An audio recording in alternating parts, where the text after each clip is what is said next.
Hi guys! Good morning, good morning, good morning, good morning mga kalamon at kapatay gutong. Welcome back to my YouTube channel. Morning vlog and vlogger girl. Ay kaganapang kagabi ay kumain kami sa Samyu. Hindi nga ito yung ine-expect namin na kainan. Pero dito kami napadpa dahil puno nga dun sa restaurant na gusto namin puntahan. Ngayon kasama namin na nagsili pa sa aking camera dahil aalis na sila sa 8 na nga sila sa 8 kasi nga ayan, linibre kami ng pagkain ng mga bata.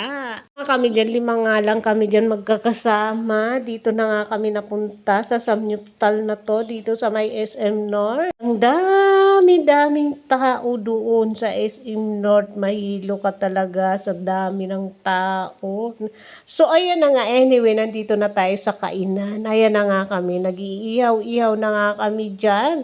Nagkwikwentuhan nga dyan yung apat na yan. Ako naman ay panay naman ang ihaw para makakain na dahil gutom na ang madlang people. Guys, kain nga daw tayo for today's video guys. Pero hindi nyo nga ako dyan makikita dahil sila lang ang makikita mo dyan. O diba, yan yung dalawang yan na aalis na. Iiwan na ng ating kaibigan ang ating Pilipina, Char. Pero babalik naman siya. Maraming salamat. Bye! Anyway guys, ito nga ay yung umpisa namin. Nintay namin yung mga order namin dyan na iihawin. Sa kasama ko, 5 years, 6 years akong huling pumunta dito. Ngayon, nandito na naman kami sa SM North. Nakita nyo na naman si kalamon nyo. Lumalamon na naman siya ng mga dahon-dahon. Please! Nakalimutan nga namin tong dahon na to guys. Sa sobrang gutom namin lahat. Sabi ko, mayroon pala nito dito. Sa mga kasama ko, ngayon ko lang to napansin. Hindi nyo sinabi na mayroon palang gulay na ganito. So, di ba, nag-action-action nga ako dyan sa mga kasama ko. Hindi tayo marunong mag-English-Englishan. Tahimik lang tayo dito. Kaya binu-voice record ko to guys dahil mapakaingay dito. So, yun lang.